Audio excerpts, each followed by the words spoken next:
Muy buenas noches. ¿Qué es lo que pasa con las EPS? ¿Qué es lo que pasa con Sanitas? ¿Quién va a dotar de medicamentos a las personas que tienen seguridad con Sanitas?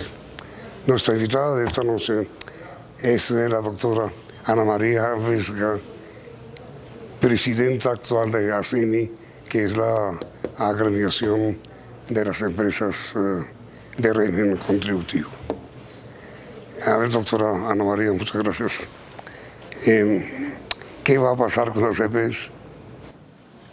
Bueno, las EPS vienen advirtiendo ya hace meses que no les está alcanzando la plata que reciben del Estado para cumplir con su gestión de salud con sus afiliados y que en algunos casos esos recursos no están llegando con oportunidad. Pero entonces, primero, ¿cuáles son los ingresos de las EPS? Las EPS reciben un recurso que se llama la unidad de pago por capitación, UPC, que es la que paga el plan de beneficios en salud, sí. Y reciben otro recurso que se llama presupuesto máximo, que es el que paga todos esos medicamentos y tratamientos que no están incluidos en el plan de beneficios. ¿Y qué fue lo que pasó puntualmente con Sanitas? Puntualmente con Sanitas es un llamado que hace su proveedor de medicamentos que dice que no le seguirá suministrando los medicamentos no PBS porque tiene un atraso en el pago puntual de presupuestos máximos. ¿Qué originó ese atraso?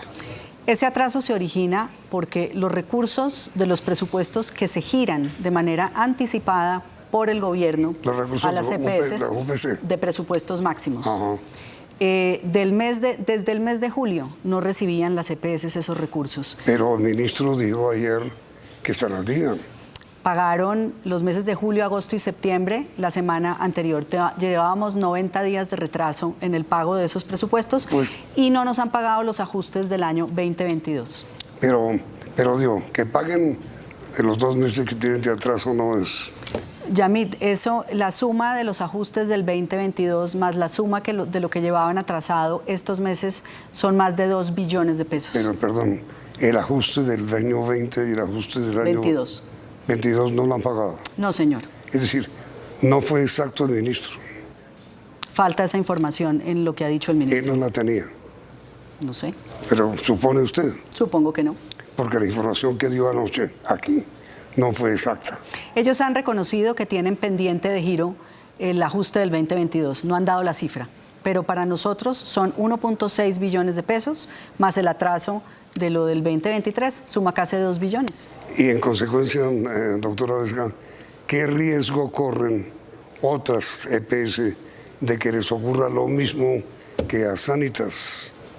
Pues Yamit, si usted suma este problema puntual de los presupuestos más otro que hemos advertido sobre esa UPC que no está alcanzando para cubrir el plan de beneficios, lo que se está acumulando es un riesgo de sistema que desde luego puede afectar a otras EPS y desde luego a todos los usuarios. Es decir, lo primero que debe hacer el gobierno es reajustar la UPC. Desde luego, para el año 2024 se ajusta, todos los años se ajusta. Automáticamente. Con un ejercicio de recálculo. Y ahí, digamos, puntualmente la solicitud ha sido, revisemos si ese ejercicio de cálculo está siendo suficiente para que la UPC alcance. Pero mire, doctora, hay una gran contradicción entre las cifras.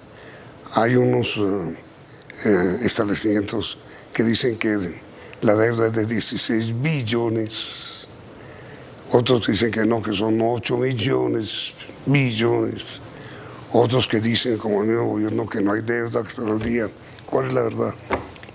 Yo creo que ahí hay varios elementos y pasan por la forma como se calculan las cuentas, primero, con un ejercicio que ha faltado de depuración de las cuentas que quedaron de las EPS liquidadas. Y creo que en la medida en que logremos afinar esa metodología de depuración de las cuentas, vamos a poder llegar a realmente cuáles son los números del sistema. Y es muy importante que eso suceda ante todos los agentes. De todas maneras, se requiere un reajuste.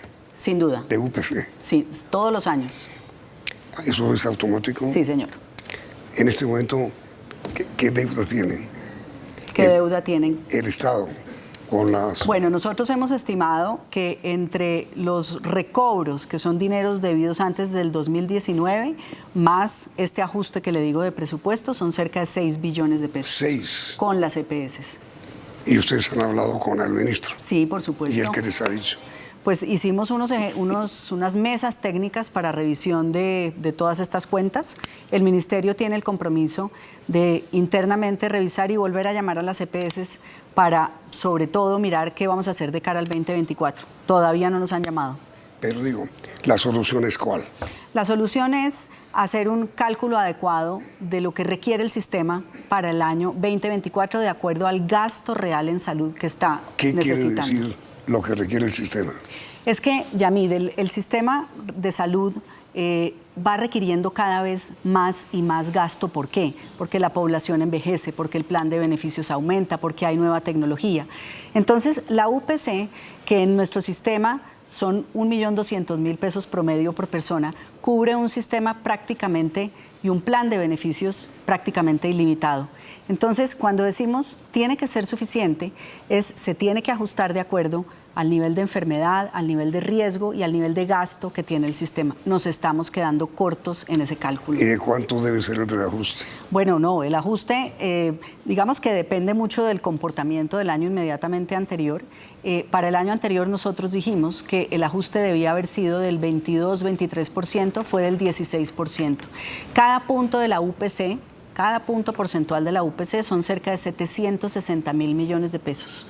Si uno hace una aproximación de lo que le faltó al sistema en el 2023, estaríamos cerca de los 3-4 billones de pesos. ¿Pero hay conversaciones con el gobierno? Bueno, hace 2 meses nos sentamos para mostrar el ejercicio de suficiencia y ellos tienen el compromiso de volver a llamarnos para ver qué pasó con el análisis interno. Les repito, aún no lo han hecho. Como consecuencia, doctora Vesga, del resultado de las elecciones, la propuesta del gobierno Petro sobre reforma a la salud quedó muy debilitada. ¿Ustedes qué opinan ahora? Pues que es una oportunidad para poder conciliar un buen texto de reforma y aproximar a todos los agentes en una mejor reforma. Creo que todos hemos reconocido que el sistema, muy bueno como es, tiene y necesita ajustes. La reforma como está no reconoce las reales necesidades del sistema, lo complica.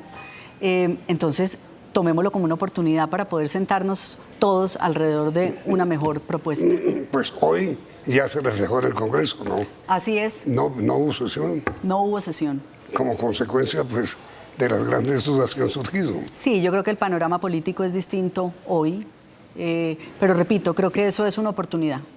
Pero digo, como consecuencia del resultado electoral y de la evidente derrota sufrida por el gobierno, ¿usted cree que debe revisarse totalmente la propuesta del gobierno de reforma a la salud? Sin duda, y de hecho desde ASEMI remitimos al gobierno hace ya un mes una propuesta para poder encontrar esos puntos de consenso en lo que vemos que requiere el sistema, en mejor atención primaria, en fortalecimiento territorial, pero sobre todo respetando el rol que juegan las EPS de cara a los usuarios. Le hemos dicho también al gobierno que el giro directo, por ejemplo, es una alternativa para que los recursos se manejen directamente de la ADRES a la prestación y nos quitamos todo este problema. Bueno, yo creo que esta es la oportunidad para avanzar en esa propuesta. Pero mire, doctora Vesga, las personas que están afiliadas a Sanitas, que reciben medicamentos de Sanitas, mejor dicho, de la afiliación, no van a recibir ahora, porque Sanitas está en crisis. ¿Qué va a pasar? No, sí van a recibir y lo que han dicho desde Sanitas, desde luego, es que están implementando ¿Quién va a atenderlos ahora? Un plan de contingencia que entiendo, por lo que ellos escuché ayer, que entrarían en una negociación con su proveedor actual y en todo caso hay otros operadores y gestores que podrían suplir eso, pero estamos seguros que no se va a interrumpir el servicio para los usuarios. Pero digo, ¿quién atiende ahora a los afiliados a Sanitas? No, Sanitas misma, desde luego. Y lo que ha sucedido con Cruz Verde de manera puntual, que es dispensación de medicamentos, están implementando el plan de contingencia para que sea o Cruz Verde u otro gestor. ¿Hay algunas otras empresas como Sanitas que están en riesgo? Yamid, esto es un problema de sistema de salud. Lo sucedido con Sanitas es la punta del iceberg de una situación que venimos advirtiendo ya meses atrás. Desde luego, si esto no se corrige de forma estructural, podemos estar teniendo la misma situación con otras aseguradoras. No se sabe cuál. No. ¿O usted no puede? No, la verdad es que la exposición, la pérdida patrimonial de las EPS a hoy es de más de 5 billones de pesos. Estamos hablando de 28 EPS. Si usted ve los estados financieros de todas, realmente muestran un deterioro importante. Entonces, la situación es una amenaza de sistema y hay que ser y debe ser abordada como un problema de sistema.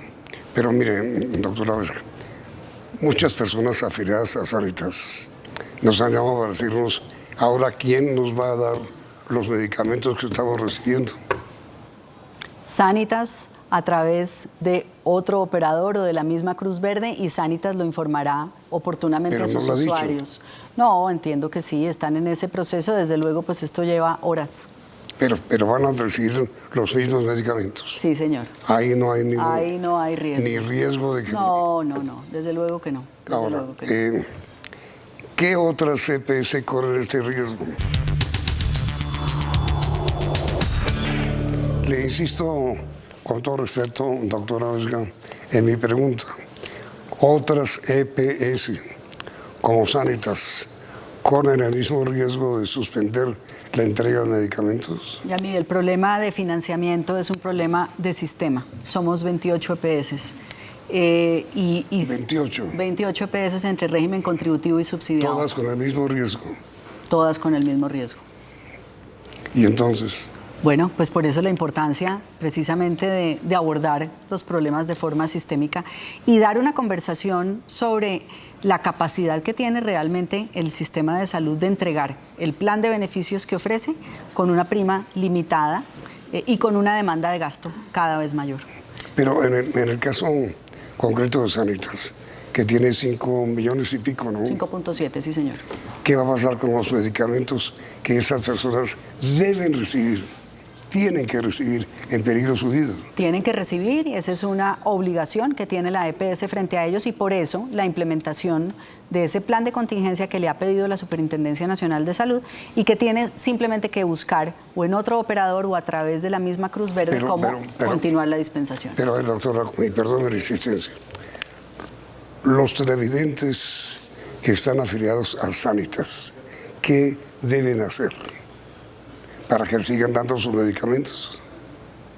No, es decir, frente a los usuarios no ha cambiado nada para Sanitas. Sanitas continúa la dispensación de sus medicamentos y está obligada a buscar otro proveedor. No, pero con todo respeto, Sanitas ya dijo que no tiene con qué atender. No, Sanitas dijo ayer que en el plan de contingencia lo primero que iban a hacer era buscar un acuerdo nuevamente con Cruz Verde. Plan de contingencia que no se conoce. Lo anunciaron ayer, sí, señor. Y sí anunciaron que iban a buscar un acuerdo con Cruz Verde para poder continuar esa dispensación. En eso, digamos que hay total claridad. Es decir, doctora, todos los afiliados a Sanitas no corren ningún riesgo de que les suspendan sus medicamentos. No, Yamid, pero insisto, es importante, más allá del tema puntual de Sanitas, entender que la conversación es una conversación de suficiencia, es una conversación de recursos. Entonces, hoy es Sanitas la que levanta esta alarma, pero mañana puede ser otra. Y eso es lo que venimos advirtiendo de verdad de forma insistente al gobierno, porque lo que podemos estar a puertas es de una situación de crisis sistémica que realmente ponga a toda la población colombiana en situación de vulnerabilidad frente a los servicios de salud. Y a ver, doctora Vesga, como hoy hay un nuevo mapa político en la nación, ustedes como representantes del gremio, ¿qué van a hacer respecto a este nuevo Congreso? Porque cuando no fue elegido un nuevo Congreso, sí fueron elegidas las nuevas políticas, que ya no son las del gobierno. ¿Qué piensan ustedes hacer? Bueno, no, nosotros creemos que hay que avanzar en la conversación esto es una oportunidad para replantear la conversación de la reforma a la salud. Hemos tenido conversaciones con los partidos políticos, hay muchos puntos de acuerdo en los cuales se puede construir un mejor articulado y eso es en lo que vamos a insistir en el trámite del Congreso que continúa, en la Cámara y desde luego una vez pase allí en el Senado de la República. Es decir, usted proyecta ir al Congreso a defender sus posiciones. Pero desde luego. Sí, y mire, según el gobierno, las EPS adeudan a prestadores de servicios como clínicas y hospitales presupuestos máximos de casi 16 billones. No, esa cifra exagerado. no es la que nosotros... ¿Cuánto es la deuda? No, yo le puedo hablar de las EPS del régimen contributivo que tenemos por cifras oficiales de la Superintendencia Nacional de Salud, porque ese boletín sobre el que están haciendo referencia proviene de otro gremio muy autorizado, pero no son las cifras oficiales. Para nosotros esa deuda puede estar en la cartera vencida cerca de 6 billones de pesos. 6 billones. ¿Y quién debe eso? Las EPS. ¿Y quién Y las EPS. No, pero digo, ¿y en semejante crisis? Claro, el origen de la crisis es precisamente la insuficiencia de los recursos. Si a mí no me alcanza lo que me dan para lo que tengo que gastar, sí, pues se me va acumulando desde luego la deuda. Pero mire, es una cadena porque ahí resultan afectados fundamentalmente las IPS, es decir, clínicas y hospitales. Clínicas, proveedores, talento humano. Y entonces, ¿cómo se rompe la cadena? En la fuente. ¿Cuál es la fuente? La fuente es que el presupuesto de la salud, que lo que se entrega por cada colombiano sea suficiente. Porque yo quiero insistir en algo. El ministro, y tiene razón, les entrega a las EPS el recurso de la UPC de forma anticipada. Eso no lo hemos discutido. Lo que hemos dicho nosotros es, me lo entregan a tiempo, pero no me alcanza. Y en algunos casos me lo entregan demorado, como el caso de los presupuestos máximos. Entonces, cuando yo combino esa plata que no me alcanza con la plata que me entregan tarde, pues genero eso que usted está mostrando ahí, una crisis en toda la cadena. Es decir, doctora Oreja, es indispensable un reajuste en la unidad de pago por capitación. Y en los presupuestos máximos, en las dos. ¿El reajuste de la UPC debe ser de cuánto? Para el año 2023 nosotros estimamos que debía haber estado del orden de 22% y fue del 16%. Este año entendemos que el incremento estaría por el orden de 15%. Hay que ver si eso alcanza. Todavía no sabemos. Usted me dijo hace un momento que el riesgo no solamente es de Sanitas. Correcto. Es inminente en otras. El riesgo que se repita en la cadena que inició Sanitas. Sí. ¿Por qué? Sí. Por la falta de... Sí, porque el deterioro patrimonial de las EPS, precisamente porque vienen perdiendo reiteradamente sus patrimonios, su capacidad de responder adecuadamente, porque la plata que les está entrando no les está alcanzando para cubrir esa prestación completa. Pero, ¿y la teoría del presidente Petro, en el sentido de que las EPS son intermediarias que hacen un uso inclusive hasta indebido de los ingresos? Mire, yo le diría, el sistema de salud colombiano es la mayor alianza público-privada que ha tenido este país. Y el crecimiento que ha tenido el sistema de salud y los mejores indicadores en salud han sido posibles en gran medida por la participación del sector privado. Entonces, esta no es una discusión de si es público o privado. Si mañana desaparecen los privados, el problema de suficiencia de los recursos, de si la plata alcanza, sigue existiendo. Entonces, la conversación de fondo es esa. ¿Cuánto vamos a destinar para poder cubrir la salud de 50 millones de colombianos con un plan de beneficios prácticamente ilimitado? Sí, pero a ver, la teoría del gobierno. La teoría del gobierno es que no pueden manejarse por parte de organizaciones privadas dineros públicos. Bueno, y si esa es la posición, por ejemplo, La propuesta que hemos hecho desde ASEMI es que los recursos no se giren ya a las EPS, como lo dijimos anteriormente, sino que se manejen directamente desde la ADRES para que hagan el giro directo o el pago a los proveedores. ¿Cuál es nuestra preocupación ahí? Pero perdón un momentito ahí, eso es lo que está ocurriendo. No. La que paga es ADRES. Pero a las EPS. Y las EPS le pagan, en la gran mayoría... No, pero ADRES está pagando a las EPS. En algunos casos hay giro directo, pero el 70% del sistema se mueve a través de la ADRES le gira a las EPS y las EPS a la prestación, a la red. En algunos casos hay giro directo, es decir, la ADRES le gira a los hospitales. La propuesta nuestra es entonces que la ADRES haga todo el giro, todo de los recursos. A las IPS. A las IPS. ¿Cuál es la preocupación ahí? La capacidad institucional de la ADRES, que se puede construir, pero eso significa pagar cerca de 10 millones de facturas al mes. Son 2.5 millones de atenciones al día las que presta el sistema. Entonces, asegurémonos que si vamos a tener un único pagador en la ADRES, tiene la capacidad de hacer lo que hacen hoy 28 EPS. La posición de ustedes es que no la tiene. Que hay que construirla. Por eso. Hoy no. Por eso no la tiene. Hoy no. Es decir, este oficio de intermediación en la cadena que hacen las EPS no tiene capacidad ADRES de hacerlo. Este oficio de giro del sistema que hacen las EPS no lo tiene en su totalidad hoy la ADRES, desde luego que no. ¿Y entonces qué se debe hacer? Pues implementar, es decir, si eso es hacia donde nos conduce la reforma, la ADRES tiene que tener un fortalecimiento institucional y unos programas y unos sistemas de información suficientes para poder tramitar esas 10 millones de facturas al mes. Pero tiene razón el gobierno en la afirmación de que las EPS están utilizando dineros públicos para beneficio privado. No, desde luego que no, Yamid. Lo que pasa es que si la discusión es esa y si el deterioro del sistema pasa por esa decisión, nosotros sí creemos que lo lógico es avanzar en proteger a los pacientes, avanzar en proteger el sistema que hemos construido y entonces conceder o hacer esa cesión de que sea la ADRES la que maneje los recursos. Esa finalmente es como un punto de llegada para seguir evitando, para que no haya más esta discusión y avancemos en realmente sobre la reforma. Es decir, ¿piensa usted que el gobierno, a través de la declaración del ministro, ya acepta que las EPS son absolutamente indispensables?